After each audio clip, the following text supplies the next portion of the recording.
Guess what day it is? Guess what day it is? Mike. Guess what day it is? It's Hump Day. Didn't I say that yesterday? I kind of did. Yeah. Well, at least to know. Now I know. Today is Wednesday, and welcome everybody who's here already. And I'm sure people are slowly strolling in. Please share the stream while you're thinking about it, and we'll get the show on the road. But boy, I have tabs galore open. It's funny because in a way there's not a lot of news, but then all of a sudden, bam, bam, bam, and everywhere there's shit going on, and you would think that the media would be honest about it, or at least have something to talk about, or well, here's the thing: the breaking news. Liz Cheney actually officially has been removed from the Republican leadership. And, yesterday I saw her do a speech about something, but it was all about Trump and voters and people, big lie and all that shit. Hey, Congresswoman Cheney, there's a lot of shit going on in the world. Why are you talking about Donald Trump, who's no longer the president? I'm just saying. Anyway, so there's a whole bunch of stuff we're going to talk about. It's going to be one of those quick hit news days. It is Woke Wednesday. I have a few stories on Woke Wednesday style stuff, but anyway, we'll get to that right after the intro. Johnny, play the intro, please. Ladies and gentlemen, coming to you live from the Lucky Dog studio in a hidden location somewhere in the upper Midwest of the United States of America, it's a brother making his own way, but with all the wrong opinions. Welcome to the Morning Night Live with your host, yours truly, PDawgKnight. All right, let's stop the music. Good morning, everybody. Welcome to the Morning Night Live. I'm your host, Marty, also known as PDawgKnight on the internet, and welcome back to the PDawgKnight Channel. It is Wednesday, Hump Day, the 12th of May, 2021, and I hope you're having a lovely day. Although if you're in certain parts of the country, you might have to have a lovely day at home because apparently we're having a gas crisis. And here, let me see if I can find this list that I had of things that are happening right now. Let's check here. Okay, so John Gabriel actually tweeted something out this morning that I found rather poignant. Why can't I find it? Because I'm not the brightest bulb in the tree, and okay, boomer. Oh, okay, here it is. So, and this is his list on Twitter today. Why is my web article not showing up? Gosh, what the hell is going on here? Let's try that. There we go. Boom, boom. So the list that he has here, I'll make it so you can see it. Biden changes border policy.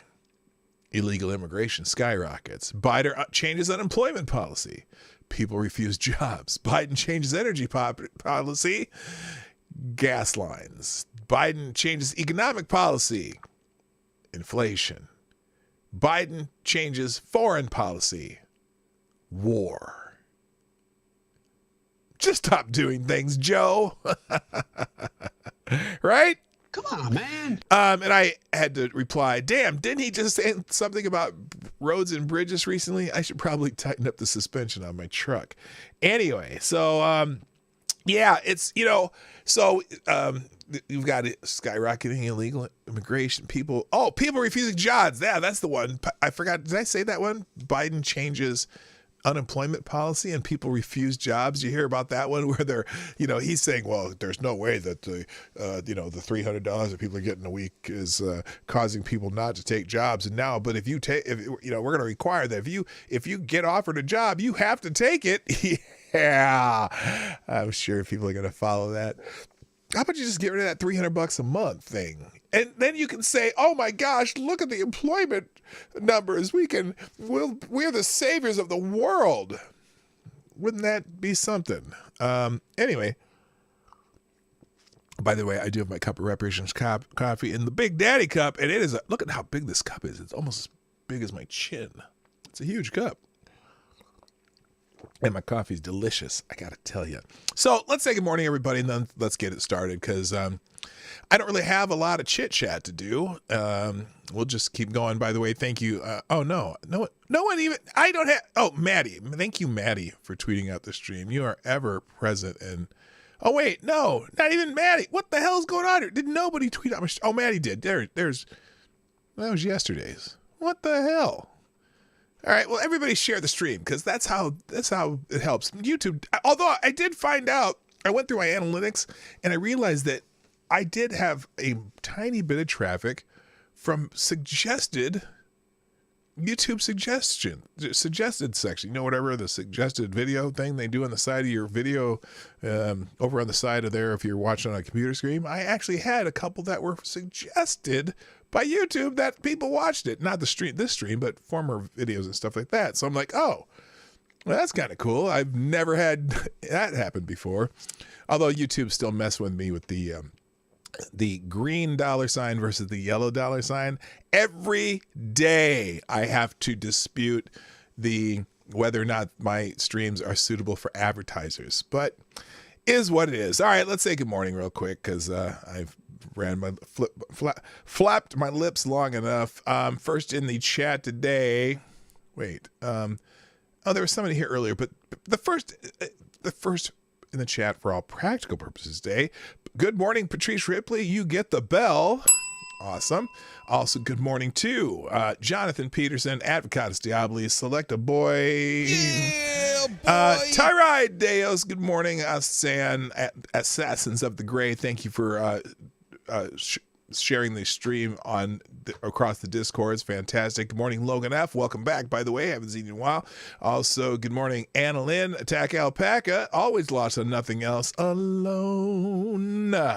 Good morning, Gunfox61, the ever faithful administrator of the PDawgKnight Discord server. Good morning also to Judafine. Nice to see you back. Haven't seen you in a while. I said Gunfox61. Black Hebrew Israelite. That's right. Also, good morning, Atheist Icon, Thomas Cleaver, Mike Savage, Blarg, Zablaze in the house. Also, good morning to DI Freighter Watcher. I almost skipped there. And is that everybody right now? All right, cool. That's everyone who's in the chat right now. If you're lurking, watching while you're driving, or listening while you're driving, don't watch while you drive, because that can get dangerous. Be careful if you're listening at work or while you're doing stuff around the house. I appreciate y'all being here. 28 people in the house already. Fantastic. Hit the like button if you like what we do. Share the stream especially. That's number one. That's why I pinned it to the top of the chat. And I always welcome super chats from YouTube and Streamlab donations. Please consider sponsoring the show today. It's always good to have sponsors on the daily. It helps make sure that I keep plenty of coffee on hand. So there you go. All right, shall we begin? So, and these are kind of going to be in pretty much a random order, just because I didn't do that. So, interesting article this morning, just literally maybe an hour ago. This was put up. Jim Garrity from National Review wrote an article about how Biden, President Biden, thank you, is getting it wrong. And by the way, every article we read today, or I have in my tabs, will be in a link in the description down below, right under this description of the stream, and I will update that immediately after the show. Oh, good morning, Random American, too. Good morning. All right, so interesting article how if you weren't aware of this from the little list I gave you before, Biden is kind of, what's the word for it? How about failing? Government stats don't lie. Biden is getting it wrong across the board. Today is one hell of a hump day already. New government figures show that the Biden administration is getting it wrong on the border, getting it wrong on the economy and job creation, and getting it wrong on inflation. Jim told you back in April 19th that this month's immigration numbers were going to be high and represented a blinking red light, aka warning, warning, warning, warning. What the hell? Oh.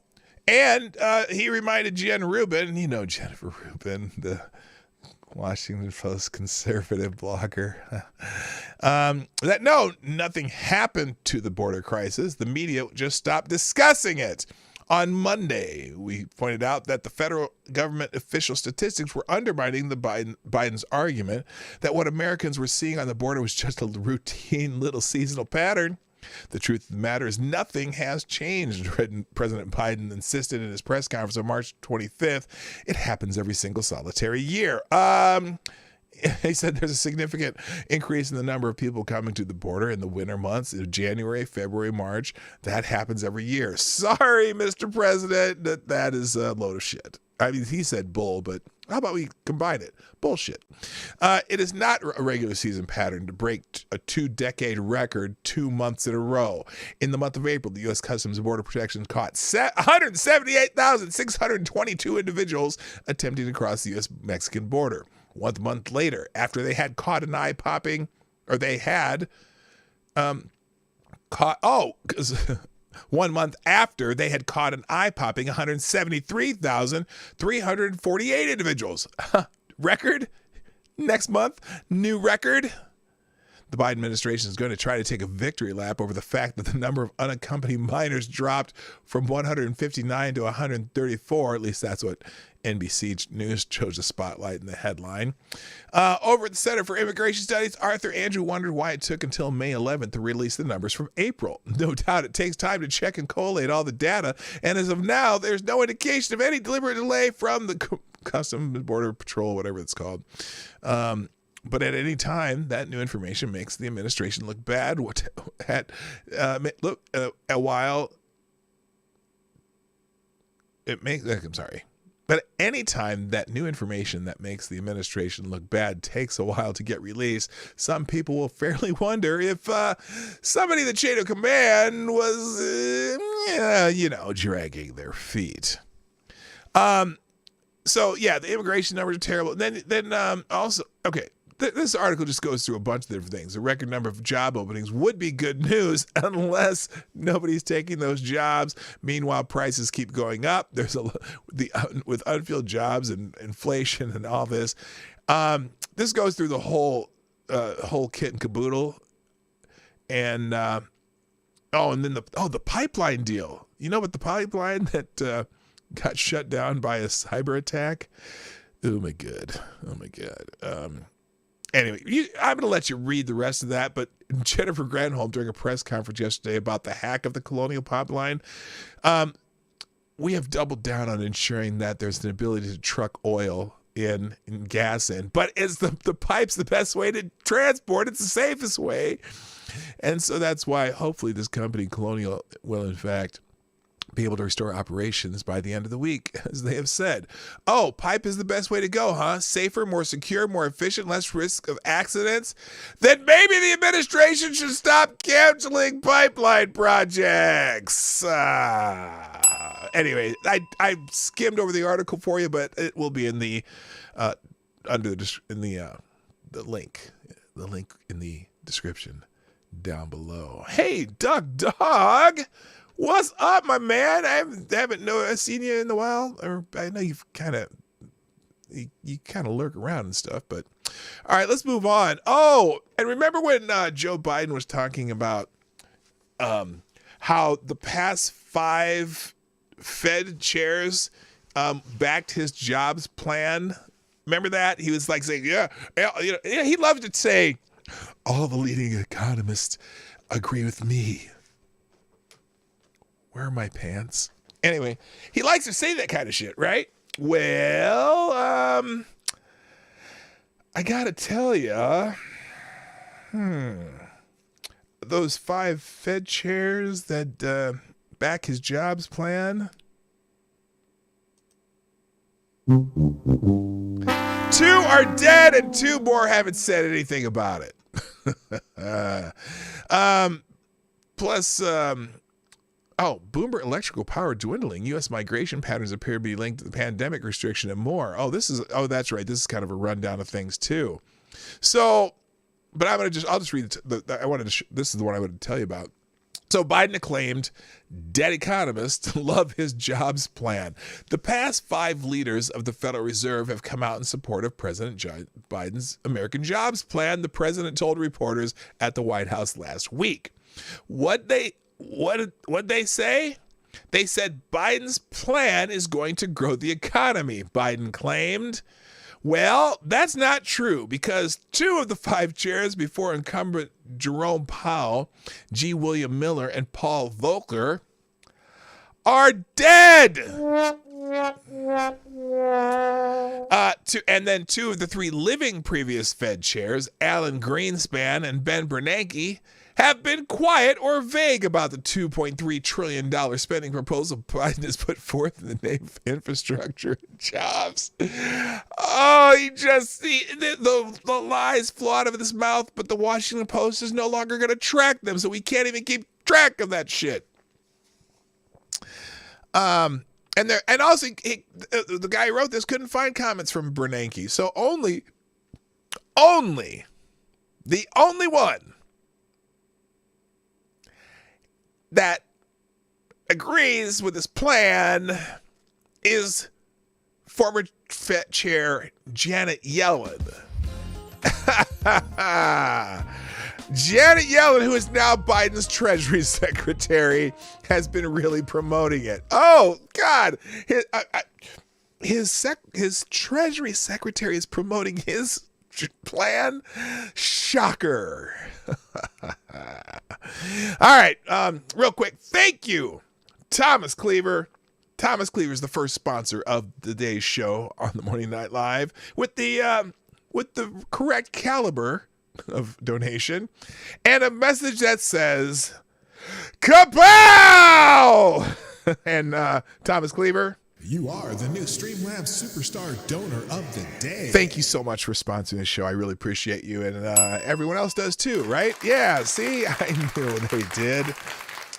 So anyway, what the heck was Biden talking about?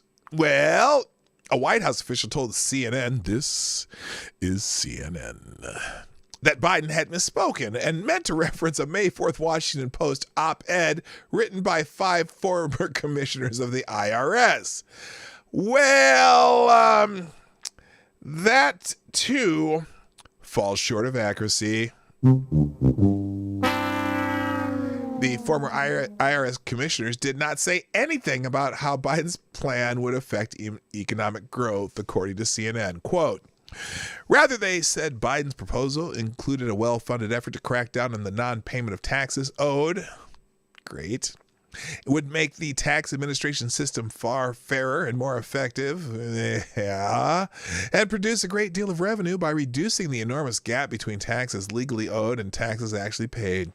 Even if this was an accidental mix-up by Biden, it was a substantial mix-up. A positive economic forecast from former tax chiefs is almost certainly less likely to sound impressive to the public than a positive economic forecast from people who ran the U.S. Central Bank and are among the nation's best known economic figures. And again, there was no economic forecast at all in the tax chief's article. So,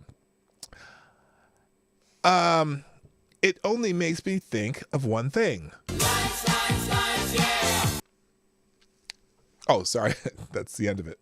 Let's do that again. Why did that stop so soon? Okay, I think that's how I set it up. Anyway, they're lying. They're lying. You can read the rest later. Also in that particular article, also talking about free markets, the move between how pandemic restrictions have kind of screwed up the markets a little bit, and then some bunch of quick hits on some other stuff. So that's from Reason, that article. Again, that link will be in the link tab of list of things that I read today. It'll be in the description after the end of the show. Somebody, who else? I just saw somebody pop in that I hadn't seen yet. Okay, maybe not. San and Fox P2. What's happening? Nice to see you.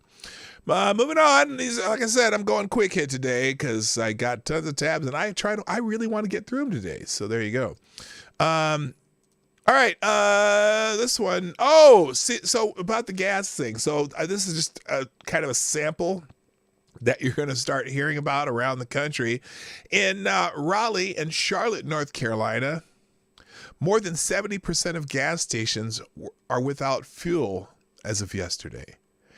What the hell is going on? I know that pipeline is, I thought that pipeline kind of was carrying oil to the southwest. Are the refineries running out of stuff? Because I haven't seen it here, fortunately. But you know what? I lived through the gas crisis in the 70s. And I was just a little kid.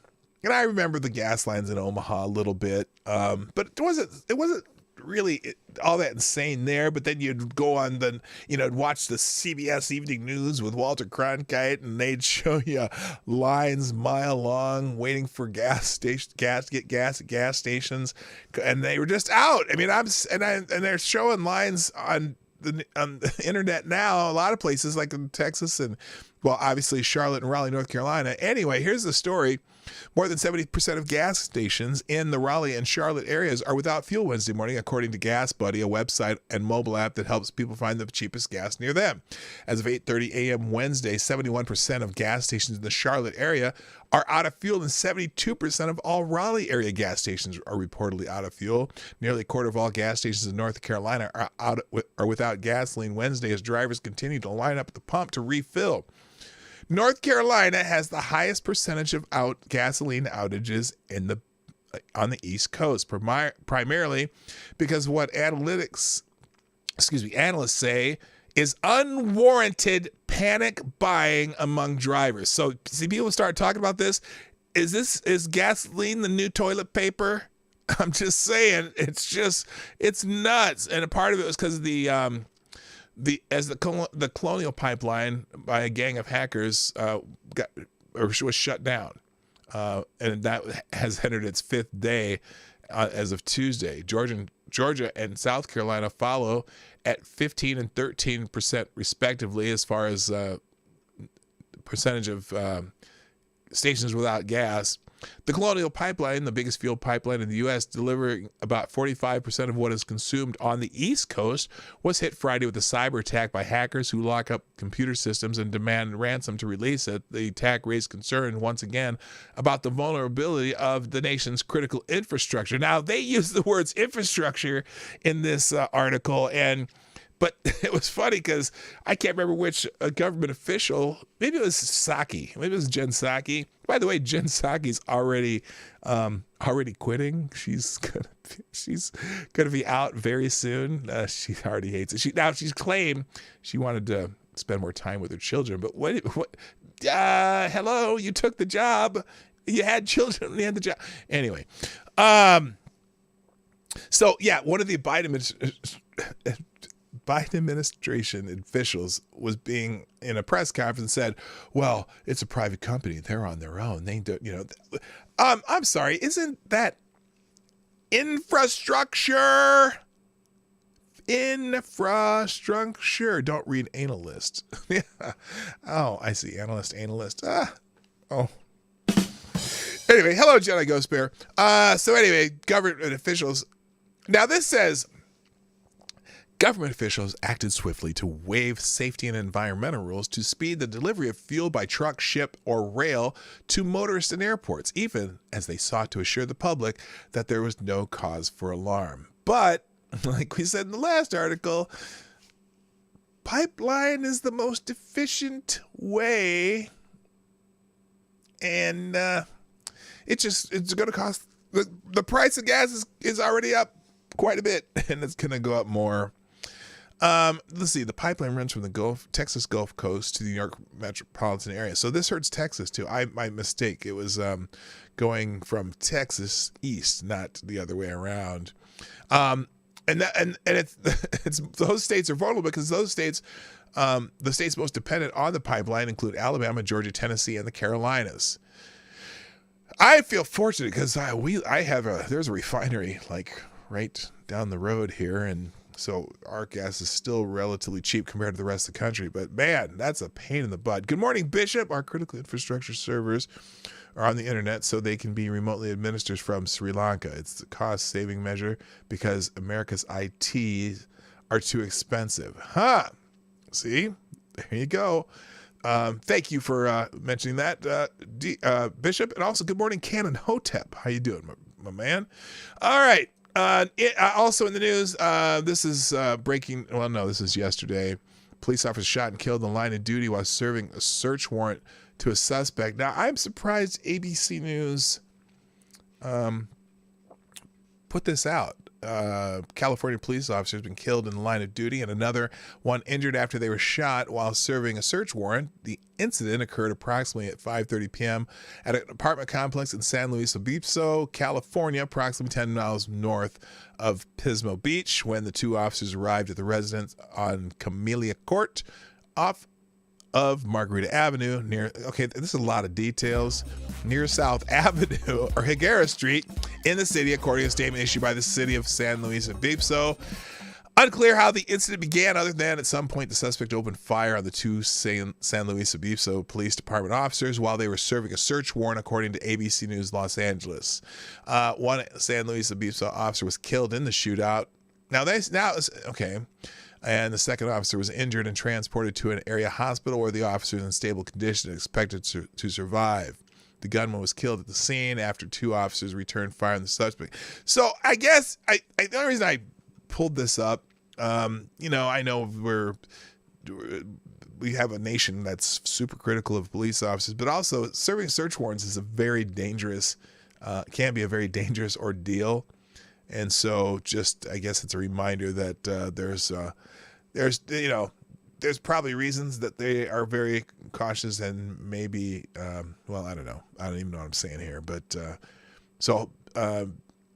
prayers for that officer's family. Real quick. Thank you, Uncle Stepdad. Nice to see you in the house again. Who says it's an inside job, not Russia, maybe China. I'm assuming you're talking about the pipeline cyber hack, ransomware hack. Yeah, that could be. Who knows? I wouldn't put it past this administration at all. I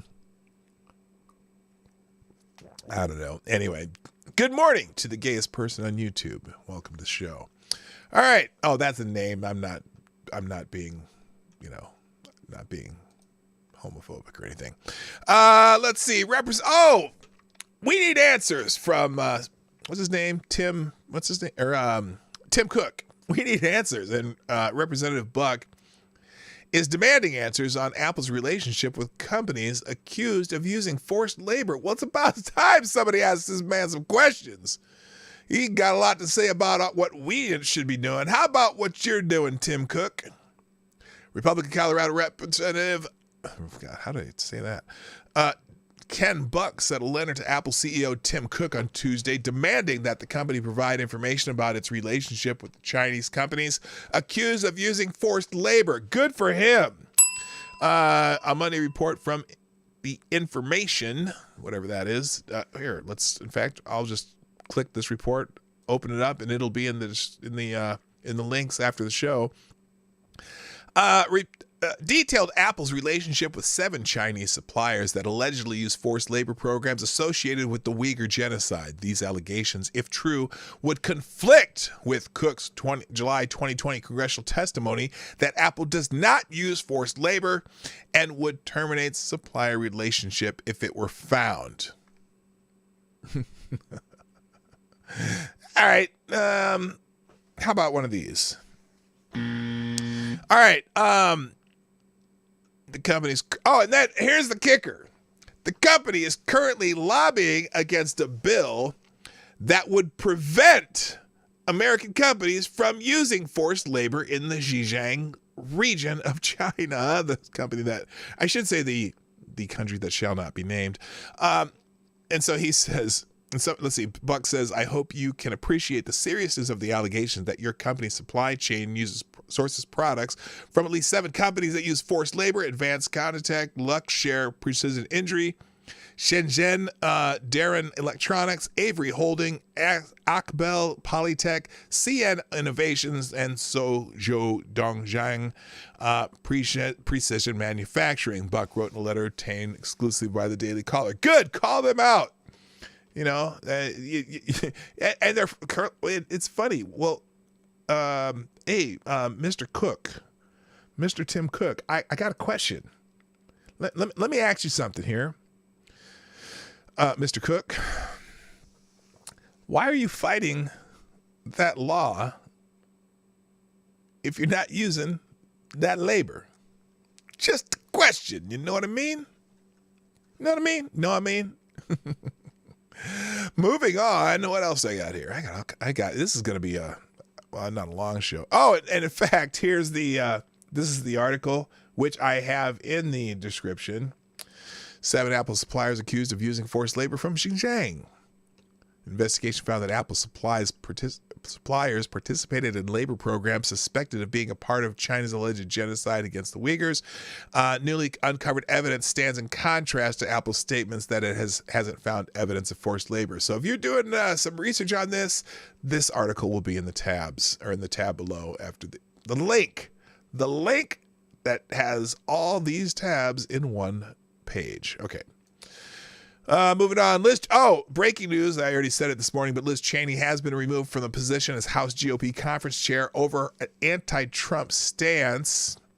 You know, here's the thing. Whether you're a fan of Trump or not, if I know Ronald Reagan had the rule, thou shalt not publicly discuss our grievances in public about the Republicans. And Liz Cheney kind of threw that one out the window. And you know what? I don't have my only opinion on Liz Cheney is that she's the daughter of she's from that McCain-Cheney neocon wing that, every solution has something to do with starting a war. And I'm just not a fan. Other than that, I don't know a hell of a lot about her. But boy, the media's eating this up just because of the Trump dynamic. And, if they don't want her in the leadership position because she broke the Reagan rule, so be it. Don't let the door hit you in the ass. I hope you can hang out with Marjorie Taylor. No, she's not even being removed from committees. The only thing they're removing her from is the leadership. She's not losing her committee assignments. She's not losing her seniority as far as her tenure in the House. They just say, you know what? Hey, we're gonna we're gonna veer away from the direction that you want to go. So hey, we don't need you as one of our leaders. Sorry, babe. So she was removed from her leadership position Wednesday, a rare move that highlights the leadership former President Donald Trump still holds in the party. Cheney, the daughter of former Vice President Dick Cheney and one of Trump's most vocal critics, served as the House Republican Conference chairwoman, a position that entails leading the chamber's messaging efforts. Well, if the most of the party or members of the House that are in your party aren't hip to your message, maybe you shouldn't be there. That's all I got to say about that. In the immortal words of Forrest Gump. Moving on. Now, there's a couple things. I found this hilarious because, anytime a Democrat president, here, let me just hide this for a second. Anytime a Democratic, from the Democrat Party,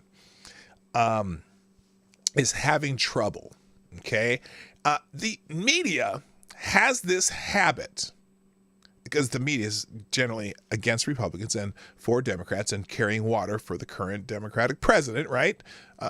Well, the media has this habit of using certain terminology to describe the Democrats' trouble, usually involving not focusing on the trouble itself, but instead focusing on how Republicans react to the trouble that particular Democrat is having. And the word pounced, seized, all kinds of different language. And I just found it hilarious. And there's a meme. This is a meme that we've been, for the last at least 10 years, I know that I've been seeing people laugh about how the media does this. So today, now somebody named Saleha Mohin, who's a senior reporter covering U.S. Treasury Department and economic policy for Bloomberg News, which is that little short dude's company, right? The other billionaire that, he has more money than Trump. Lots more. Here's her tweet about an article in her publication. Biden's GOP opponents have seized on rising prices, the slower than expected pace of hiring, to compare his administration with the stagflation era of Jimmy Carter. Well, if the shoe fits,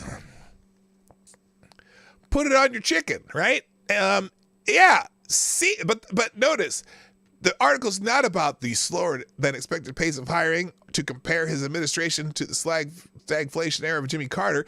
The story is that Republican opponents have seized on it. And then the title of the article right here is, here, in fact, let's just open it because you can see the headline a little clearer. Oh, now they change. Oh, well, still, even here, the focus is on the fact that Republicans are slamming Biden's plans. Inflation surge gives boost to Republicans slamming Biden's plans. Now, and then when originally the name of the article was Biden's GOP foes pounce on inflation fear to fight spending plan. Yeah, well, maybe the story should be about the inflation fears, not how Republicans react to the inflation fears, because there are certainly inflation fears. It's not looking good for us out here in flyover country, I got to tell you. So anyway, the Bloomberg article, I think it's archived. No, it's a free article, I think. Here, I'll put an archive version of it up just to be safe, because you might not be able to read it. So let's see if anyone's already archived this. By the way, use archive. Invalid URL. What? Let's try that again. No, I can't do that. Well, anyway, it doesn't matter. There's a link in that.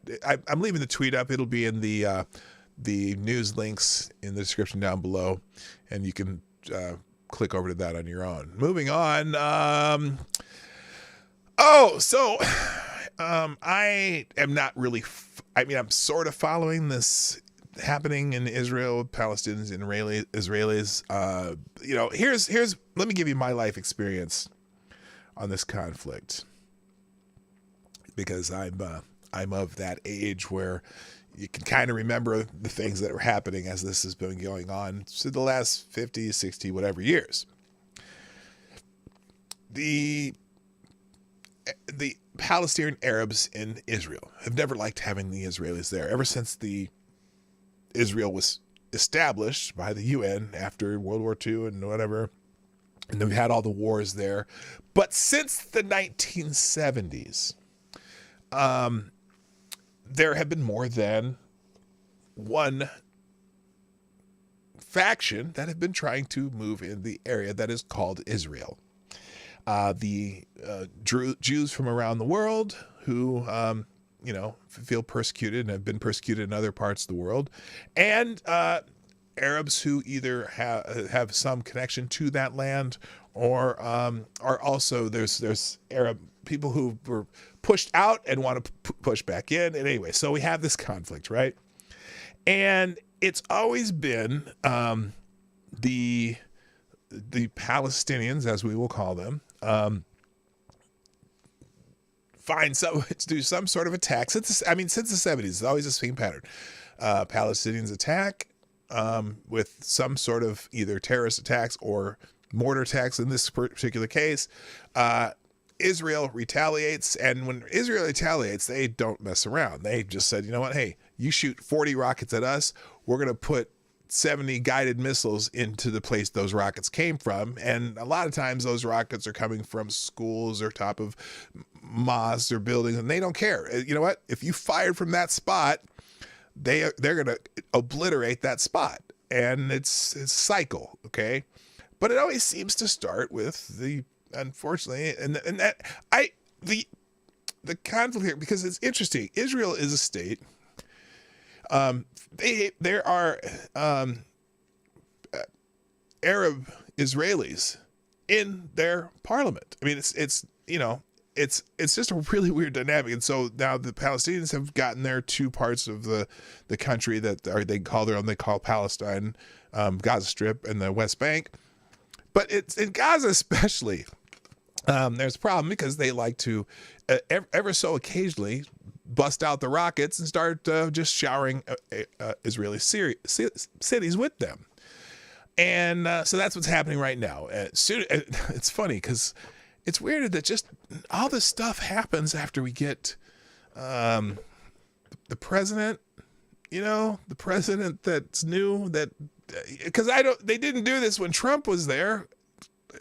And now all of a sudden this guy is here and now they do it. So, but I'm not I'm not even asking you to have an opinion on it right now. I just want to tell you what's happening. So apparently though, let's see, there's this anti-Zionist group, anti-Israeli, anti-Zionist group that called If Not Now. And they say it unintentionally tweets support for Palestinian rioters chanting "Bomb Tel Aviv," which is obviously an Israeli major city. This past weekend, Palestinian Arabs in Jerusalem marked the conclusion of Ramadan with a vast gathering at the Temple Mount, the world's holiest site for Jews and the third holiest site for Muslims, where incendiary videos showed crowds enthusiastically chanting hateful slogans, preaching violence against Jews. Naturally, the so-called Jewish anti-Zionist organization, If Not Now, publicly endorsed the incitement and claimed to do so on behalf of American Jews. Now, even American Jews are really, really split on this. There are the liberal. There's the left wing Jews that, although there's another interesting dynamic though. American Jews, while split on Israel, also, but only the real out there radical left Jews, are. They're somewhat anti-Israel, right? But the mass majority of Jews in America, regardless of their political affiliations, do support Israel, right? So anyway, so this is If Not Now, pretending to speak on behalf of American Jews, kind of tweeted out support for this idea of bombing Tel Aviv, and that did not go down well, and so they ended up having to take it down. Founded in 2014, ostensibly in response to Operation Protective Edge, the third Hamas-Israel war, If Not Now identifies itself as a movement of young Jews who were moved to act by moral anguish in response to the fighting in Gaza. Of course, as we've illustrated before, young Jews can mean anything from actual Jews, however gullible or ignorant of their own history. This is an editorial writing here. To Islamist activists, move to act generally means move to blame Israelis and Jews for nearly everything that has ever gone wrong for any Palestinian Arab ever. Now remember, look, there's there's Hamas, who their whole stated goals and organization is to push all the Israelis that are in that region into the sea, and it's just I don't know how this conflict's ever going to end. I thought when Trump came in and he had Kushner was pretty good at getting other Middle Eastern Arab nations to cooperate with Israel on a lot of things, especially because of Iran, right? But they didn't really, I don't know, they made any progress with this particular situation. But at least during the presidency of the guy with the funny hair, it wasn't a big deal about, rockets flying and then retaliation, rockets flying and retaliation. I don't know. Anyway, so now I don't know why I say it's cool, but I've seen lots of videos on the internet of the rockets flying into Israel, and Israel has this protection system called Iron Dome, where they have these missiles that go out and shoot the rockets right out of the sky. And it's pretty wild watching. There's video of that working. Then you see this just barrage of rockets, and all of a sudden you see them blowing up in the middle of the air. It almost looks like a Star Wars movie. It's kind of wild. Anyway, also on that note, oh wait, this is the wrong one. Did I skip the one I wanted? Oh no. Well, we'll come back to that topic. I'll come back. I know I have one more on that. Now, in the world of Biden nominees for different things that the government needs done, this particular ICE nominee worked with Black Lives Matter to push the false claim that a white man murdered a 7-year-old black girl. He's been nominated by the Biden administration. The Texas sheriff nominated to lead Immigration Customs Enforcement, aka ICE, pushed a false claim that a white man murdered a 7-year-old black girl from Houston, even after receiving a tip that the actual killers were black. Ed Gonzalez, the Harris County sheriff, and the Biden administration choice for ICE director. I wonder, I got to think about this. I wonder, because you know how, you kind of see how Biden's working, right? Do you think Biden chose this gentleman to close ICE? Like, you know, because you know how the activists want ICE shut down, right? I'm just curious. I wouldn't put it past him anyway. And here, I'll do the Kermit T-sip for that one. Ed Gonzalez, the Harris County Sheriff and Biden administrator's choice for ICE director, worked closely with Black Lives Matter activist Sean King, a.k.a. Talcum X, a.k.a. Martin Luther Cream, a.k.a. What was the, there's another one. What's the, Thurgood Partial.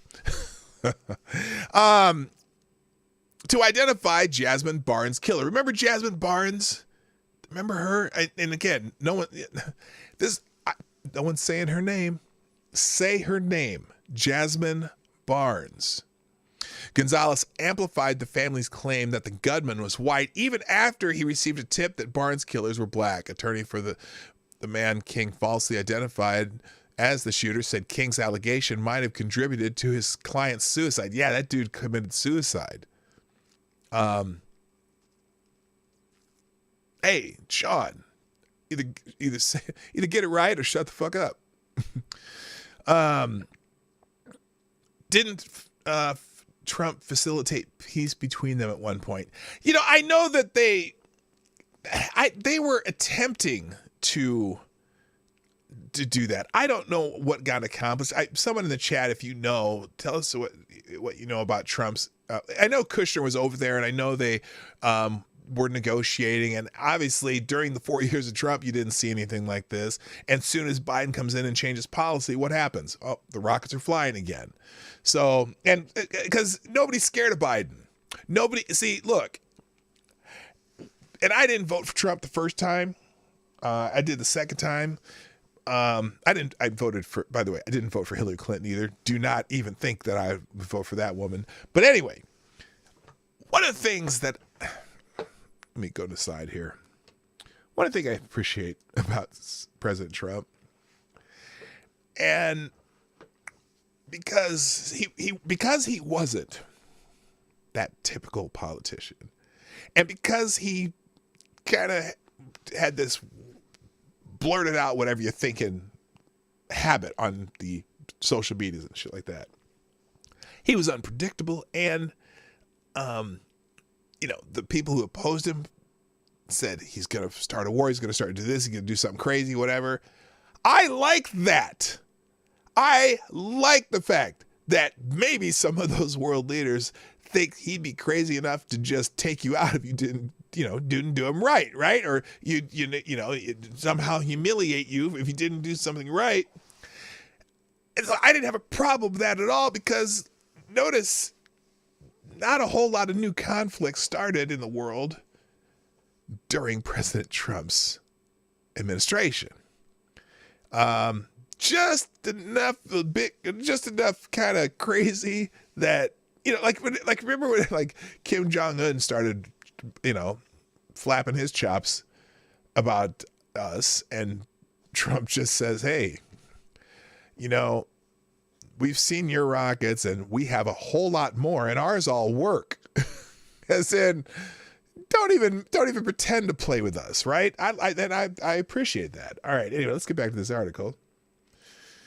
So Gonzalez is going to face scrutiny from Republicans for scaling back cooperation with the federal government on deportations early in the Trump administration. This year, he proposed releasing 1,500 county jail inmates, hundreds of whom face charges for violent crimes. King is a controversial figure who is, King is, Sean, no shit.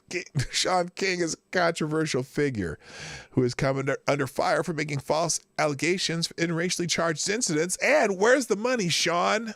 Sean! What was Cuba Gooding's character's name in that Tom Cruise movie where he says, "Show me the money! Show me the money! Say it with me, show me the money!" Anyone remember what his character's name? Not him himself. Obviously, he's Cuba Gooding Jr. In Jerry Maguire, that was the movie. What was his character's name? That's a good trivia question for the chat. Whoever comes, wouldn't know if whoever came up with it first because I don't know the answer. So if you know, just put it in the chat. Hello, Data Wasteland. How you doing? And also Ray Mayette. What's happening? Yeah, Trump, the fuck around and find out president. Exactly. I mean, I didn't mind that, and I also like the fact that he got NATO to all those countries to start living up to their financial obligations for NATO. And it's just, the America First thing, that's not about white people. That's about Americans, and not all Americans are white people. I agree with the America First mindset as far as our government. Our government should be thinking about our country's people first. That should be a no-brainer, but apparently, that, oh God, I almost said that the word you're not really supposed to say because they will call you something that's anti the country that gets the rocket things. All right, anyway. Move on. Also, here's one though that we're gonna hear about from somebody. Somebody's gonna bitch about this soon, and let me tell you about it first. Biden's Justice Department defended the cops who cleared Lafayette Square for Trump. I'm waiting for this. I'm waiting to hear it. Here we go.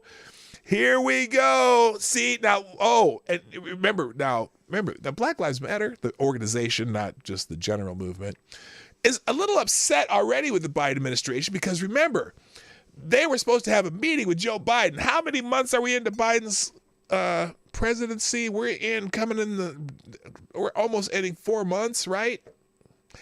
And the Biden administration hasn't really met with any black leaders. Did they ever meet with Ice Cube? I think he did, or somebody in the administration did. But, Biden ran and got the support of all these black people, right? And, I don't, look, let me just be frank, as opposed to Bob or Jim. I don't need Joe Biden to do things for black people to help me out. I don't give a shit. You know what? I build my own thing and live my own life. And and really, what the best thing that you can do for people, not just black people, but people who are, economically challenged. How about make it so they can learn to build something or create something or learn to, that's the best thing you do for you. If you just give people shit, they want you to get, they're just going to have you give you more because they don't have to do anything for it. So that's my mindset. Again, Hotep's in the chat. Hotep and build, right? Why are we going to wait? Me as a melanin gifted human being, why would I wait for a government that barely, does anything right, doesn't create anything? Why would I wait for a government to help me when I'd rather learn to create for myself, create for my family, create for my community, I live in a suburb around a bunch of white people, so I don't know Everyone here's already created their shit. But you know what I mean? I'd rather build something and make it mine. And like, oh, by the way, I'll talk about this, or I'll find the article. Remember King Randall? Okay, another side. Here we go. King Randall, the dude down in Albany, Georgia. The school for boys that he's building.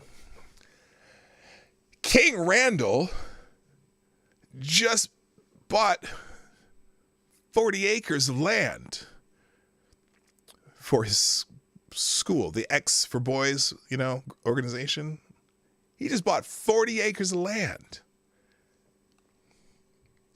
Give that kid a medal. 21 years old, just bought 40.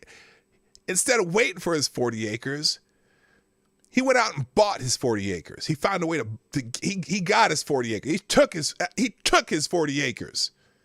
That's what people need to do. They need to take their 40 acres. And now he's going to be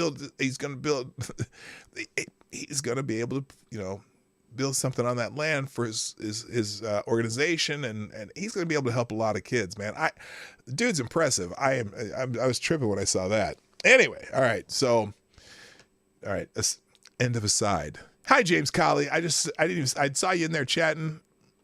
What's going on? Gooding's character, his name was Rod Tidwell. Yes, Rod Tidwell, the receiver on the football team and one of Jerry Maguire's only client left after what's his face did that thing. Anyway, all right. Anyway, so now this is hilarious. When I saw this, I just thought this was hilarious because, Black Lives Matter is going to be mad about this when they hear this news. The Biden administration is invoking a controversial legal tool loathed by progressive activists to defend the officers who cleared Lafayette Square during the 2020 George Floyd riots, one of the most memorable moments of the Trump presidency. Now, okay, they got to figure out the terminology because yes, it was during the time of the George Floyd riots around the country. The Lafayette Square was not a riot, but when they tried to ask the people to move, they started getting bottles and shit thrown at them, so they didn't move them back. And it was a planned move. What had nothing necessarily to do with the president, at least less with the Biden. That's the Trump administration said. Now you never know because again, they're still government. You don't have to trust them all the time, what they say, even if you like the person who's, at the top in that office that's kind of roundish.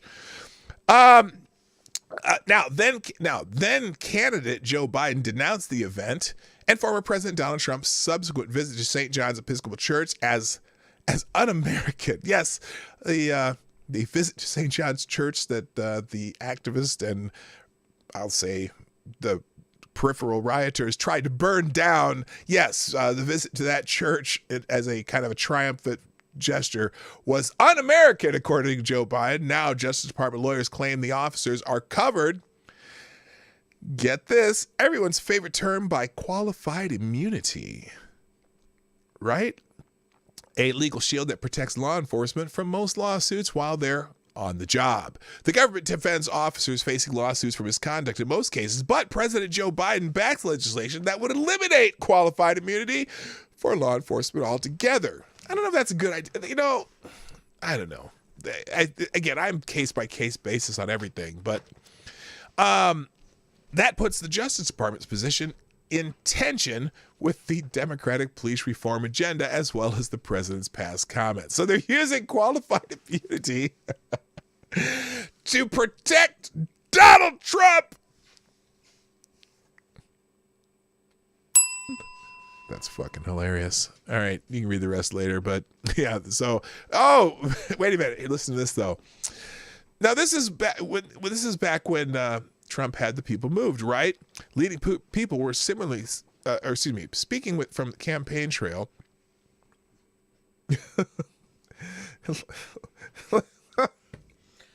I'm on my way to go kick some Okay, hold up. Let me mute my microphone here. Actually, here we'll just do this. I'm on my way. Give me a moment. Lady Boomers, he's rage for a second. Please enjoy my commercial.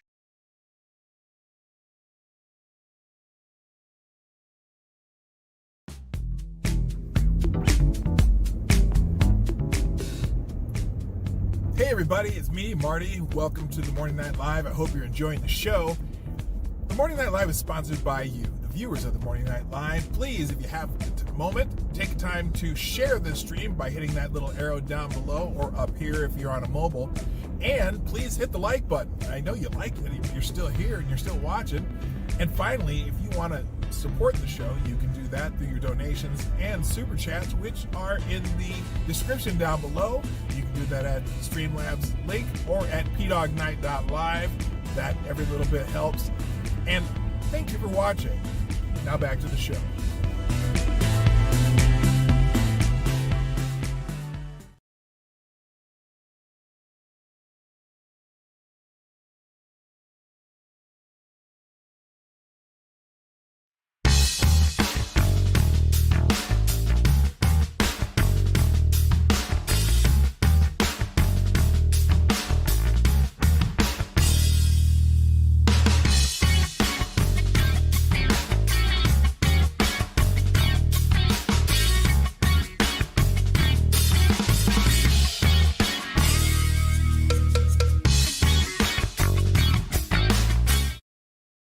Okay, I'm back, and Lady Boomer says, Tell my fucking friends hello. I'm going to kick some HR ass right now. Oh, yeah. Fuck. You're giving me an exit interview whether you want one or not. Period. End of fucking story. and she doesn't mean me. There's going to be no exit interview with Dawg Knight from Lady Boomer because we're good. But I feel sorry for her HR manager. Okay, can I finish my show now? Okay. Love you guys. See you. Bye. Love you too. Bye, honey. All right. Well, there we go. I'm not going to tell you what that's about, but she's not happy with their soon-to-be former boss. Oh, where was I? Anyway, so the activists are going to be pissed that the Biden administration is shielding those Trump-loving officers. All right.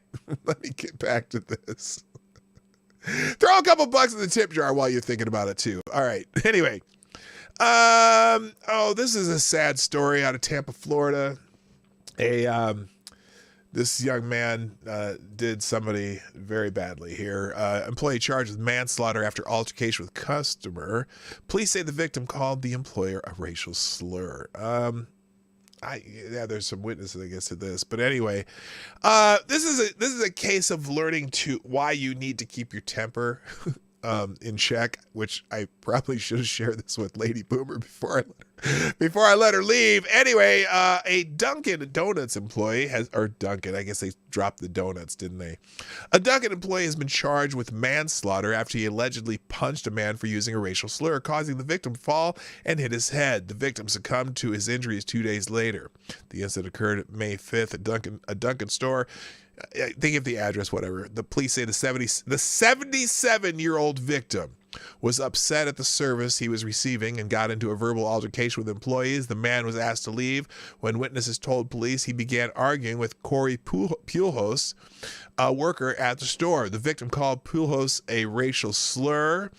Pujols challenged the victim to repeat it. A police report said the victim repeated the slur, and that's when Pujols punched the victim in the jaw. This knocked the victim out. The victim fell on the floor, hitting his head on the floor. Police said the victim died from his injuries May 7th, and Pujols was initially charged May 5th with battery of a victim over 65, but now the victim's death has caused him to be charged with aggravated manslaughter of an elderly adult. Aggravated manslaughter.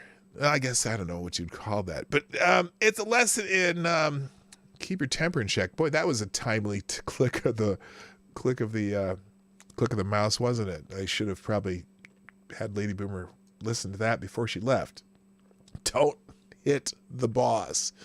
A judge has ordered the IRS to reveal if criminally investigated criminally investigated the Clinton Foundation, citing records gap.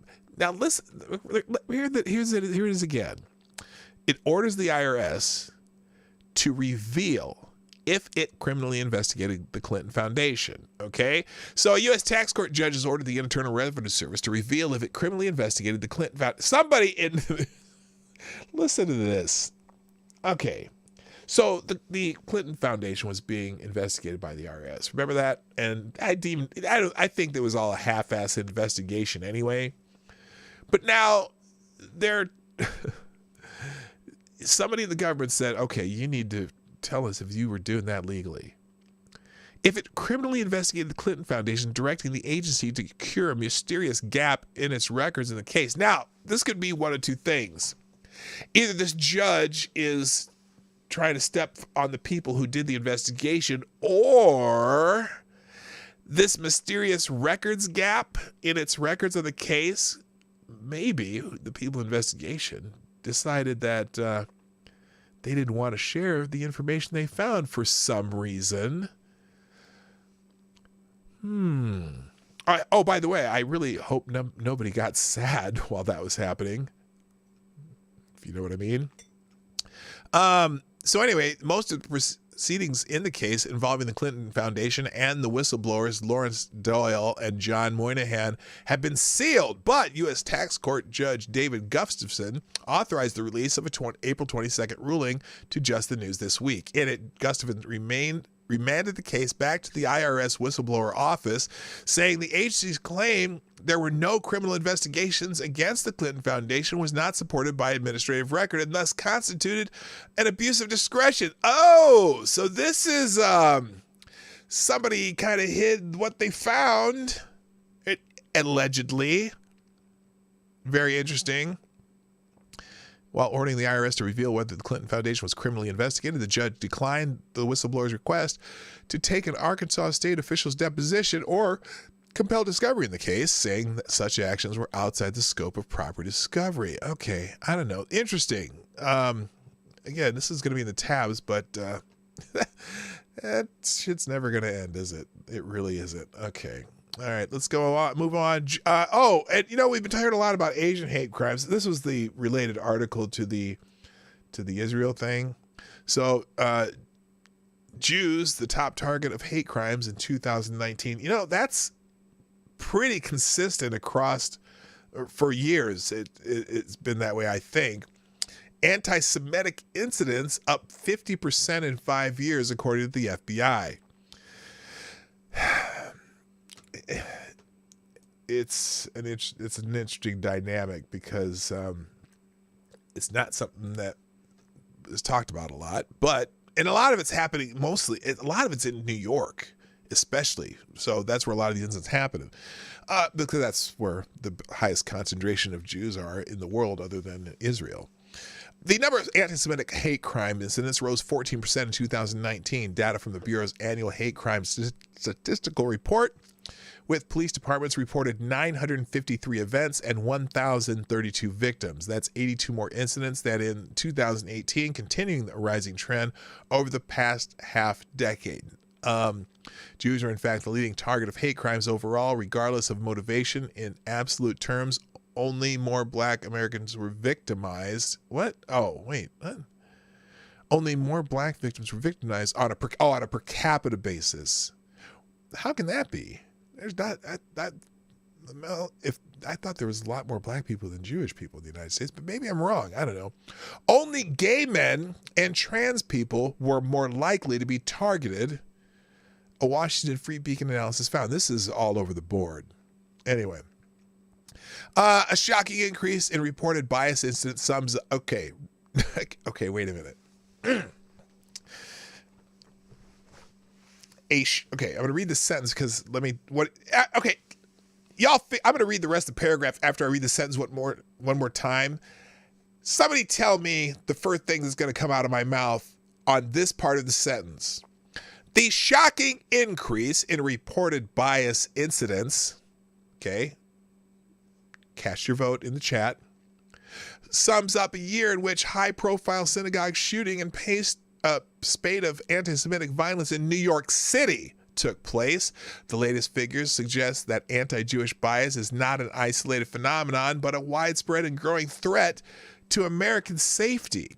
Jewish leaders decried the uptick, calling for greater vigilance against anti-Semitism. Once again, the FBI hate crime statistics confirm that the Jewish community knows all too well that violence, anti-Semitism is a daily reality. All right, what exactly What would I say about that part of the sentence? A shocking increase in reported bias incidents. Anybody?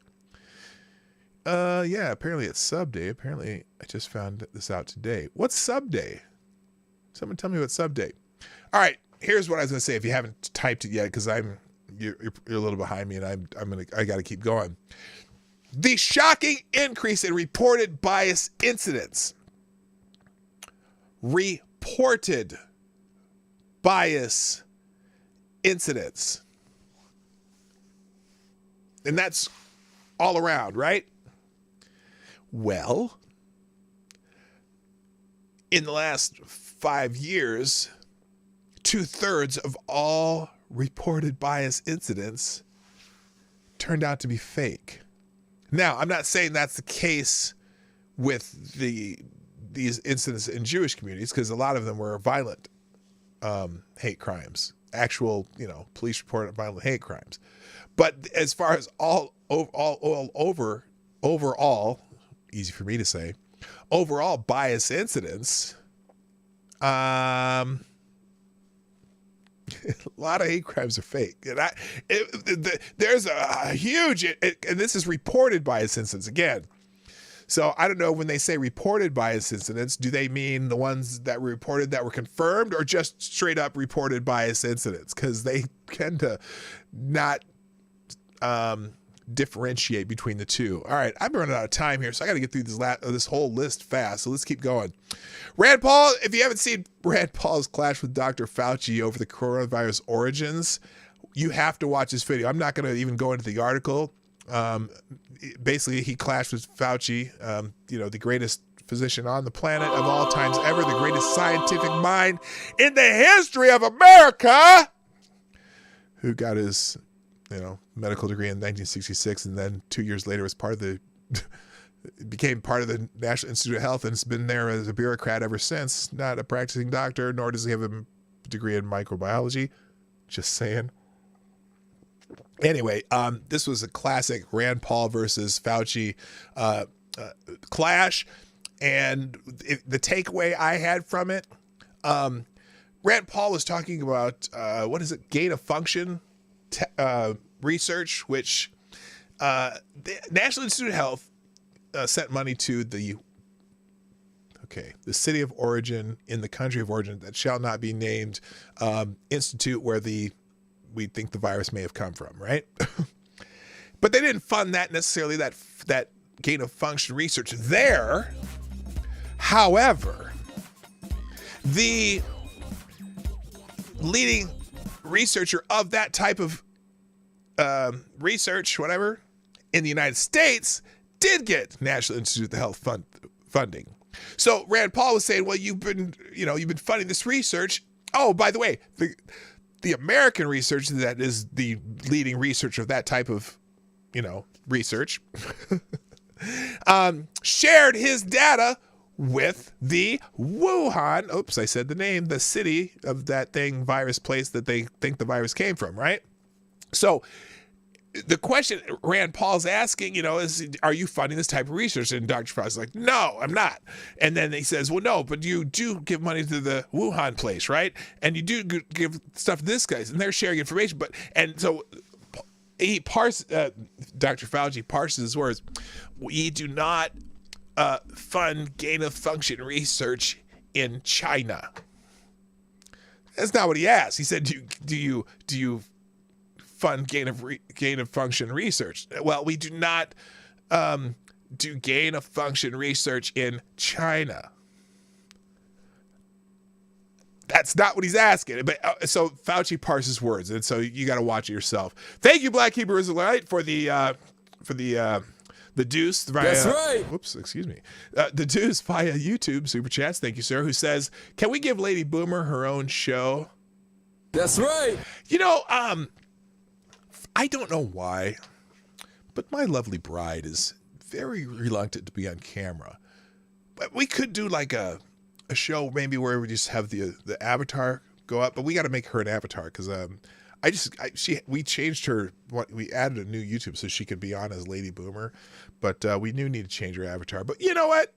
that's a possibility because, boy, when she goes on a rant, and actually my wife is very funny too. I don't tell her that because then she would pretend that she needs to be funny, and she doesn't have to be. She's funny anyway. But and the fact that I can make her laugh is a good thing too. So anyway, anyway, watch the clash between Rand Paul and Dr. Anthony Fauci.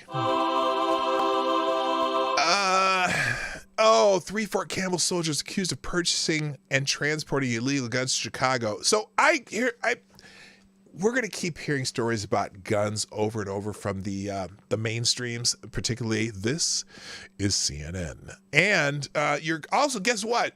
And I forgot to hit the article yesterday. It's in the tabs from yesterday, or the link, the article links. You're going to start hearing about climate change again as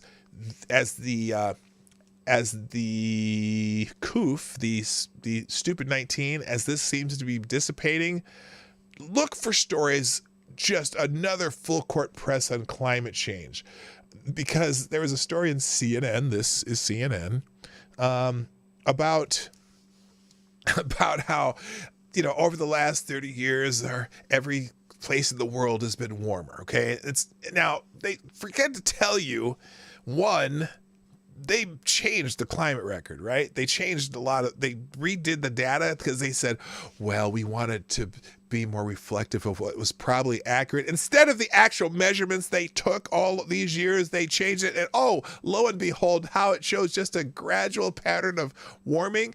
But I still have that question about, this whole climate change thing, because they're talking about, well, the over the last 30 years, there's been a trend in warming. Yeah, we hear about it all the time. Every year's a record, right? But what they haven't really been able to explain to me, and I believe there's climate change. Don't get me wrong. However, can somebody please tell me, what is the proper temperature the Earth should be? Because remember, we did have that ice age, and the planet has been warming ever since the ice age, right? In fact, I should have a shirt. Global warming ever since the ice age. That would be a good shirt. I might have to make that one. Anyone interested in that one? Global warming ever since the ice age. Ever since the ice age, the Earth has been warming. All those glaciers that have been gradually, melting for ever since the ice age. How do you think we got all the lakes in Minnesota? This used to be ice. We had global warming, right? Our whole state used to be covered in ice.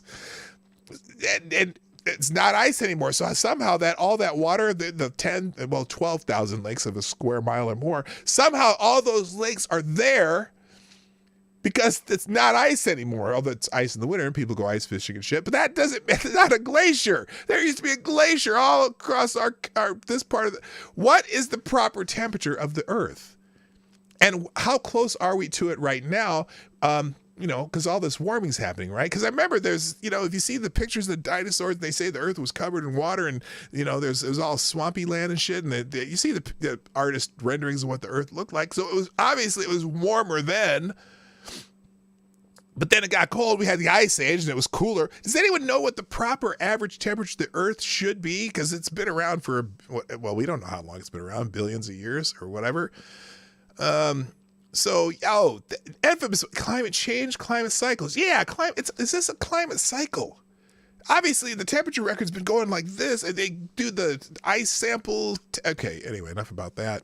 So that's the next thing they're going to talk about. And also anything that has to do with guns, because, the Biden administration is trying to clamp down on guns. So anyway, these and all that gets me to this. 3 Fort Campbell soldiers were arrested on Tuesday for allegedly purchasing and transporting nearly 100 firearms. 100 firearms. Wow, that's a lot.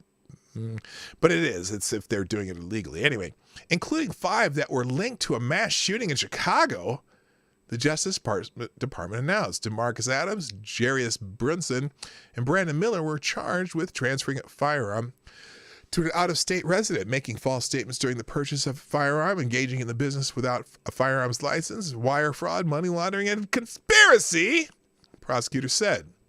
They're all 3 enlisted in the Army. Well, and, it's funny because I'm pretty sure that most of the guns that are used in crimes are illegal. because the legal they got a lot of these gun laws for legal firearm owners, and I still haven't. I've been waiting for 20, how long? Since I was kind of aware of the gun thing, 30 years I've been waiting, because there's the anti-gun people and the gun people, whatnot, and I've been waiting for that mass shooting, or the obviously illegal use of a weapon of any type being carried out by a member of the NRA. I haven't seen it. They like to call the NRA murderers, and the NRA has blood on their hands, but I've never seen one. I've never seen that happen, unless you guys have an example. I don't. All right, let's go on.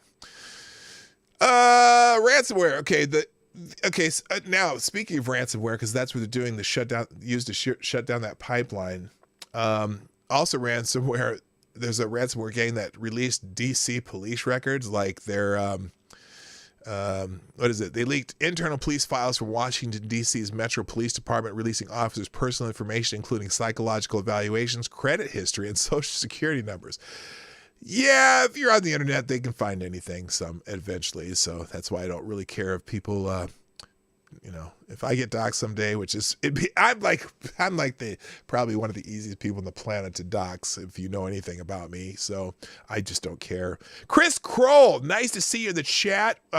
Who says, yeah, Prince Charles said if we don't accept the Build Back Better plan for global warming's sake, that we could get more pandemics. Sounded like a threat. Putting on my hoofy right now, thinking about that one.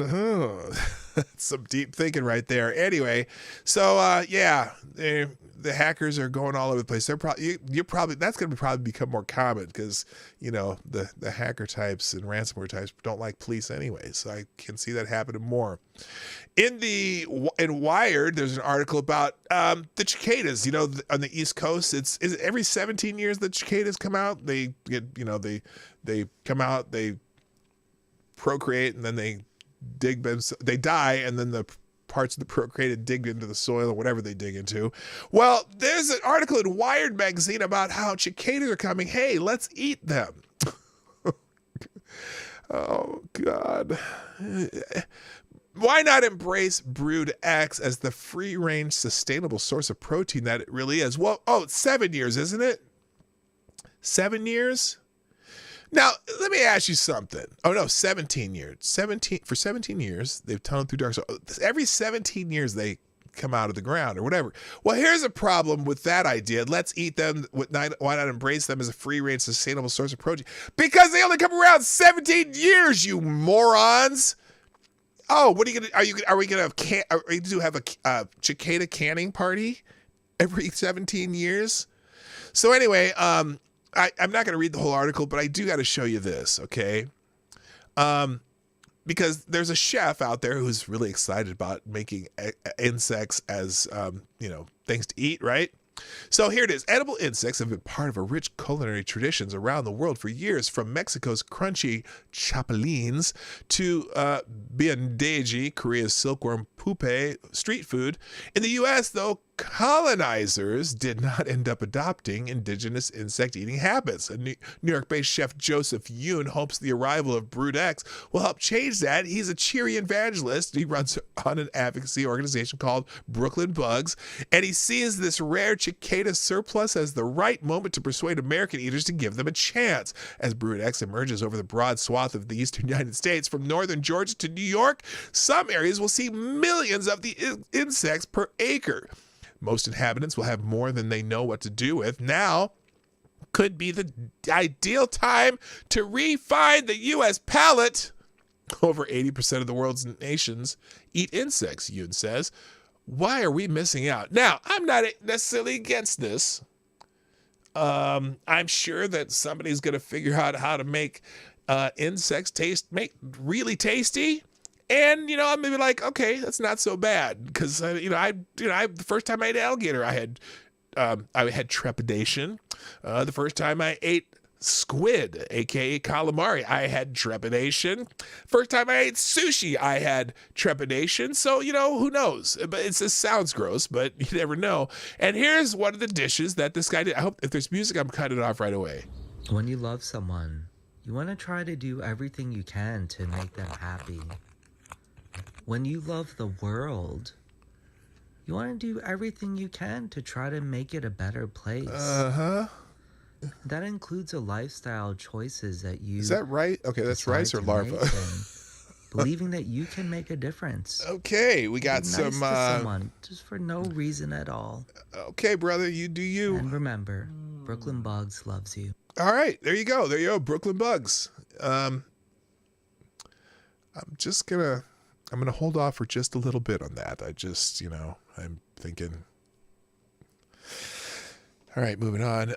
This article this is interesting. I'm not going to read this one, but I just opened it because I was just in Des Moines, Iowa, the breakout cities on the forefront of America's economic recovery. Greenville, South Carolina, Des Moines, Iowa, and Provo, Utah built out vibrant economies even before the pandemic, and now they are drawing new workers and businesses. It's interesting how the article talks about how some of these less than major cities have built up a reputation for being good for business and drawing people there and drawing especially tech companies and whatnot. So interesting article. What's extra fascinating about it to me is that Des Moines, Iowa is one of them. But actually Des Moines is a really nice town. It has a great there's some nice places, good food, and in fact my favorite place in Des Moines, Iowa, actually looks like an American Legion lodge in some small town in northern Minnesota. It's the High Life Bar. It's basically has a big Miller High Life sign in front of it, and you go in there and it has all this like wood paneling and the like 70s beer signs all over the place. And then on tap they have Pabst Blue Ribbon and Schlitz and Grain Belt and I wish they had Falstaff, but they don't make Falstaff here. But just the Miller High Life and Hams, and it just looks like you're going it back in time.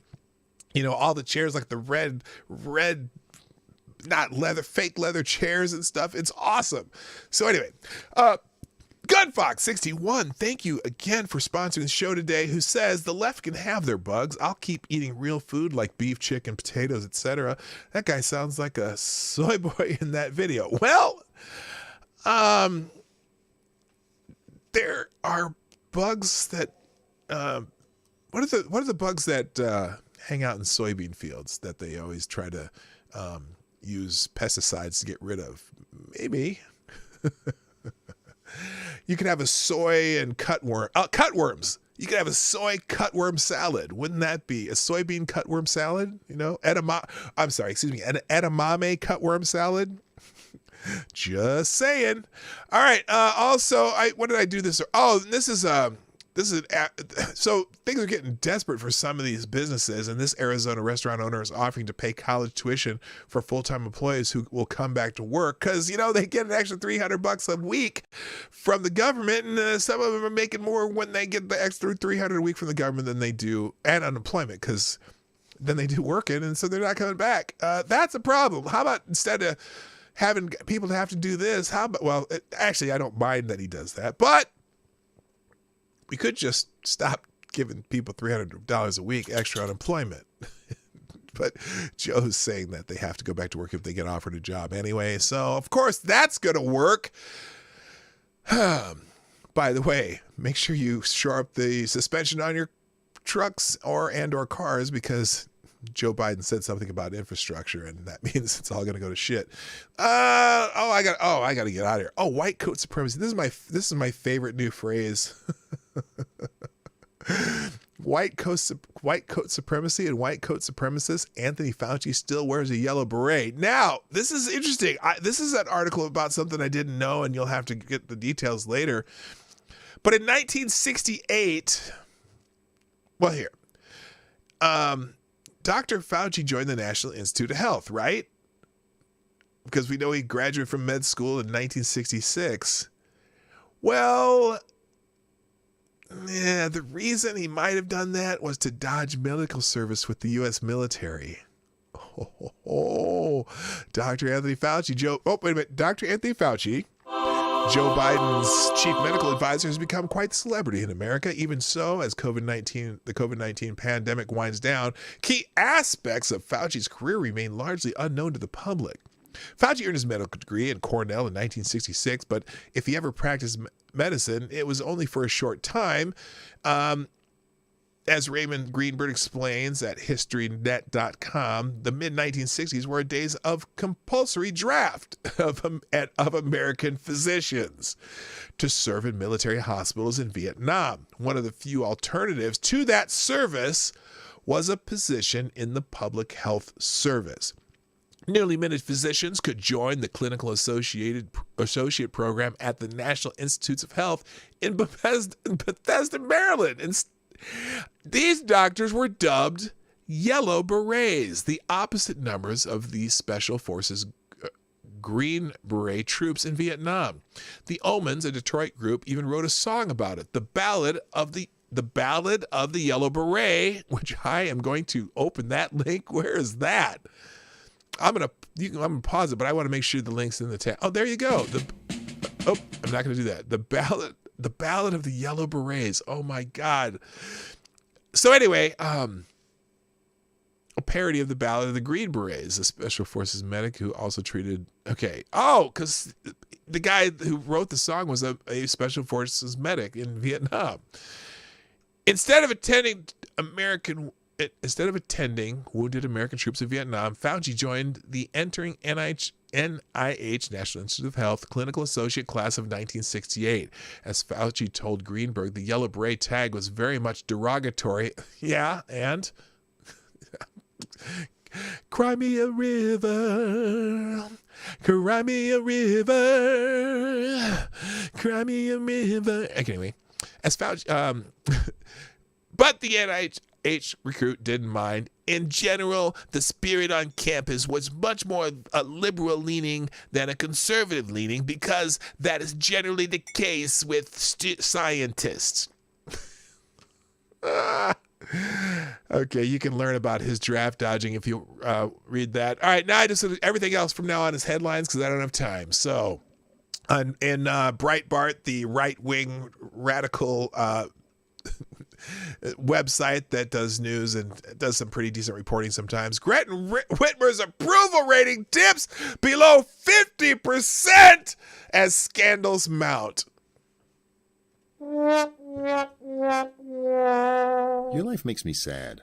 Oh, so sad. Anyway, to hell with her. I don't care. But so you can read that article. It tells you why.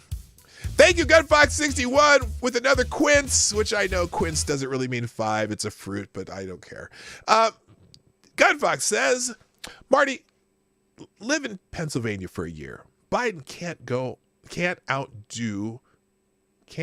outdo from the most hacked up roads like Wolf. Also, FTG Wolf and Pedo Joe, and his now butt buddy who is cheating on Wolf with Pedo Joe. Wow. Thank you, GunFox61, for sponsoring the show. So Gretchen Whitmer approval rating below 50%.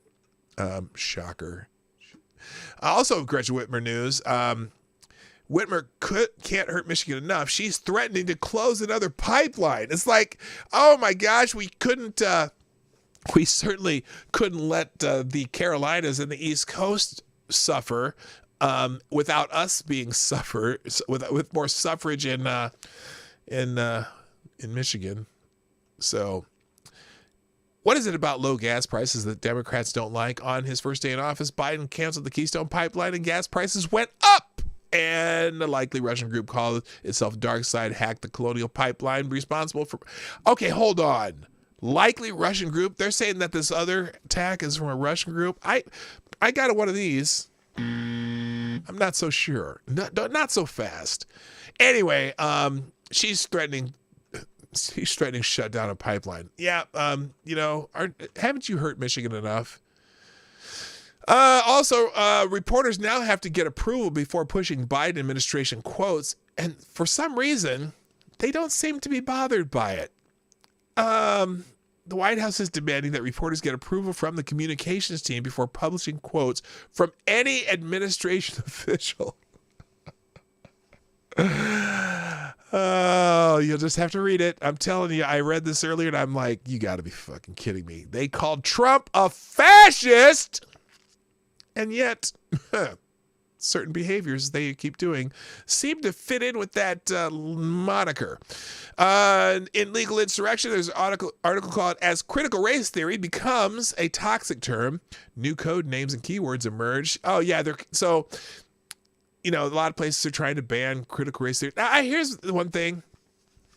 I don't know that I'm a fan of banning teaching something. I'm kind of a free speech kind of guy, and so I noticed they just passed one of the houses in Texas just passed a banning teaching critical race theory, and I understand why, because it's Marxist nonsense to me. But banning it, maybe saying, you need to add this in curriculum and this curriculum and this your curriculum. And if you want to teach it, at least please balance it. But banning it, I don't know. That's a 50-50 one for me. But anyway, so now the places where they're banning, they're coming up with new monikers, new code names, new keywords that so they can not call it critical race theory, but still teach it. They're going to teach it anyway, so you just got to be diligent as parent. The term critical race theory is becoming toxic. Widespread publicity of race shaming and neo-racist Marxist activism on campuses, public and private, K-12, government, and corporations has sparked both state-level legislation to keep such instruction out of public schools and grassroots pushback from parents around the country. So they're coming up anyway. It just gives you an idea of how they're coming up with different names to call it, so they don't have to call it critical race theory. And it also gives you kind of a summary of what critical race theory is. And so it's a good article to read if you have children and you want to be on top of what these fuckers are trying to teach your kids. In the Federalist, I got 3 articles that you should be interested in. One, a poll of 3/4 of Americans oppose white privilege training. 3/4 of Americans oppose white privilege training. Now, here's what I would say. Here's what the activists would say, who like CRT and all that other stuff. They would say, well, 3/4 of Americans are white people, so white people are against teaching this shit. Oh, contraire, mon frere. Because the biggest proponents for teaching critical race theory right now are liberal white women. So, yeah, I don't think that's it, because I think a lot of people of color, the melanin gifted, are not thrilled about critical race theory because it makes us look like weak little pussies. Yes, I said that out loud. So, but anyway, most people oppose teaching that shit to your kids because it just causes division. Another good article in the Federalist today. Republicans aren't obsessed with critical race theory. This is the woke stuff that I didn't get to. It's Woke Wednesday. So here's your Woke Wednesday shit. Republicans aren't obsessed with critical race theory. White Democrats are. And didn't I just say that? I know I just said that. I said liberal white women, which is the white Democrats. The liberal white women love them some critical race theory. How about I put this on the screen, on the page, so you can see it? Duh. So yeah, right on. It's the woke white people, the people who help. And who's making money off this shit? Robin DiAngelo and what's her name? OKUN. She's a white woman with a Igbo last name, kind of. There's liberal white women. I'm saying. Moving on. And then third, like I chose from the Federalist, Danny Glover, what's his name? Something Gambino. He goes by that, and he's also is an actor. Danny Glover, or Donald Glover. I'm sorry, Danny Glover's the senior. Donald Glover is saying that Hollywood is making boring shit. He said stuff in this quote, but I'm pretty sure he said shit because people are afraid of getting canceled. Yeah, because good on him. Musician and actor Donald Glover went on a Twitter rant on Tuesday to his 2.5 million followers. In the only 3 posts available in his profile as of this writing, Glover said films and TV shows put out by Hollywood today are boring since people are afraid of getting canceled. Did someone, is there some woke shit from Donald? Did he put a kufi on? Has he got his Hotep hat on? Is he starting to figure this shit out? I don't know. Anyway, that's the article. That's the other article in the Federalist. Also, what? Oh, Xfinity parental guide run by openly liberal common sense media. Oh yeah. So Xfinity is my cable provider. And I do still have cable for whatever reason. I get my internet there too, and we just happen to pay for some cable channels too, because there's a couple things my wife really likes to watch, and although this cord's getting cut really quick, pretty soon, at least for the TV part of it. I just have my agreement lasts another year. But can you imagine, when they have recommendations on your screen for families and kids and all this stuff? Imagine if the entire board that makes that decision comes from Wokeland. Well, that's kind of what's happening with Xfinity. Great article by Christian Toto. Check it out. It'll be in the news link in the description down below, which I'll have right after the show. I'm almost done. Apple slams Okay, this is the article from earlier when we were talking about Tim Cook. Apple slams Georgia election law, but while they're relying on Chinese slave labor. So this is the thing. Apple, you let's put it this way, like Apple, Nike, all these companies that have a lot of labor done in China, and then they bash things happening in this country while they're profiting off of slavery. So it's another article in the Washington Free Beacon. Also from Pajamas Media, we got this. New York Times report, the CDC's outdoor COVID risk estimate is misleading and a huge exaggeration. Now here's the thing. Did you hear that? What I just said? I took it off the screen for a second. A New York Times report is saying the CDC's outdoor COVID risk estimate is misleading. Guess what? Even the media is getting tired of this shit. I got a feeling we're just going to have a miracle bout of herd immunity sometime over the summer, so that and guess who'll get the credit? Your president and mine, Joseph R. Biden. Come on, man. Anyway, and then finally, last couple articles here. A Breitbart article where Black Georgia leaders are done with some Black Georgia leaders say that Stacey Abrams doesn't speak for the Black community. Ouch. Are some of the leaders down in Georgia kind of tired of Stacey Abrams' shining star on the spot of on the donkey's ass? They're getting a little tired of Stacey Abrams, and it's an interesting article there. Now, it didn't say if this coalition. It's because it's Black business owners who are going to lose tons of money thanks to the All-Star game being moved from Atlanta. I'm going to guess. Read the article. And one more Federalist article for you. New data finds the majority of Trump's 2020 voters were women and minorities. Oh my God. Oh my God. See, I told you. Joe Biden needs to thank white men. You're fucking a white male! For his election. The majority of Trump voters in 2020 were women and minorities. Oh my gosh, you got to read that. They give some information in the tab. The New York Post, what's this one? What the hell's this one? Oh, now I'm finishing up with the feel good stories of the day, and this is one of them. Indian doctors warn against using cow poop as a COVID cure. As COVID-19 ravages India, some have taken to rubbing cow feces and urine on their bodies as a way to fight the virus. I didn't. Does that work?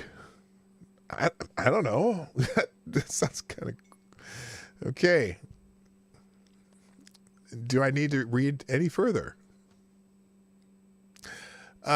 What's this one? Oh, okay. I'm gonna save that for last. And then finally, now whether you like Matt Gaetz or not, Adam Kinzinger might have had the tweet of the day yesterday, and sometimes I report on tweets, and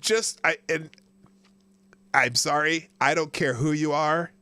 This is funny. So, Adam Kinzinger had tweeted here. We voted.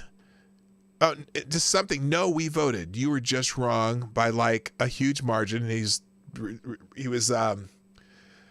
he was referring to somebody else. He was answering somebody else. And Matt Getz quote tweets him and says that tweets that don't age well, with a finger pointing down to Adam Kinzinger's tweet. Wait for it. To which Adam Kinzinger replied, I'd stay away from aging well tweets.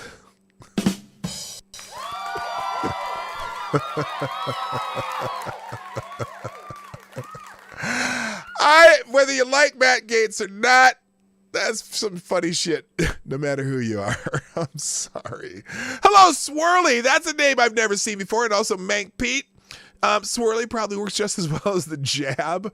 Yeah, I don't know. The cow poop and urine, smearing it all over your body, that's some weird shit there that you'd see in one of those dark web porn movies. Oh, I shouldn't have said that out loud. And finally, I'll finish with this one and then we're going to get out of here because I found this is a little history for you. On this day, in 1862, Robert Smalls commandeered the Planter, a Confederate transport ship, to take his family and 3 others to freedom. Smalls employed specialized knowledge to defeat the Confederacy using Confederate Navy signals to take control of the ship and travel in free waters. The U.S. Army promoted Robert Smalls to captain of the Planter almost 18 months after he seized the vessel for the Union, fighting in 17 battles. He repeatedly proved his nautical skills and courage under fire. So just a quick history lesson. That's a little Black History lesson for you. It's not Black History Month, but I think we should hear about people like this all the time anyway, regardless of their race. And that's an inspiring story. He eventually became one of the I think one of the first U.S. one of the first Black U.S. senators from Construction Days or Reconstruction Days. Construction Days. That sounds like a sale at Home Depot. From Reconstruction Days. So Robert Smalls, is that his name? Yes, Robert Smalls. This day in 1862 in history. Interesting article there. All right, real quick before we go, and before you do anything, hit the like button, because that's what we do around here, right? You hit the like button, and because you like what I do, and that's what it is, right? Why did I hit that? Oh, I wanted to leave that there. Okay, there it is. All right, that'll be in the tabs. So thanks y'all for being here. As I said earlier, and I say often, everything that we went through today, and even the ones I didn't go through thoroughly, all those articles will be in a single link in the description down below right after or during the outro. I'll get that put up there. And also, I just want to thank you all for being here. If you haven't done so already, hit the like button. Also, hit the share button. Share the stream out. If you liked what you saw, hey, somebody else might like it too. And if you like them and they like you, they might like me. Did I say that all right? I think I did. Okay. And thank you for our sponsors today, the show sponsors. Thomas Cleaver, Uncle Stepdad, Black Hebrew Israelite, and Gunfox61. Thank you for your generosity. I appreciate it. And if you're watching on replay, put a comment in the comment section. And if you're watching right now, come back sometime and put a comment in the comment section. Just because it's nice, right? It's nice to do. It's good for your health, and it makes yours truly feel much, much better. Anyway, gang, it's absolutely time for me to leave. Thank you for being here. My name is PDawgKnight, and I'm out of here. Bye-bye. Hey, this is PDawgKnight, and thank you for watching today on the PDawgKnight channel. If you have an observation or remark you'd like to make about this video or my channel, I absolutely welcome you to write it in the comment section down below. I really look forward to hearing from you. And before you go, if you like what you saw but you're not already subscribed, please make sure you hit the subscribe button and definitely click that bell that pops up afterwards so you'll be notified when I post new videos or when we go live. I broadcast my live show, The Morning Night Live, Monday through Friday at 10 o'clock Eastern, 9 o'clock Central.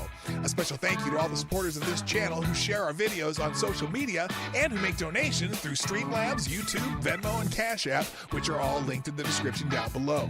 Thanks again, and until next time, I'm PDawgKnight, and I'm out of here.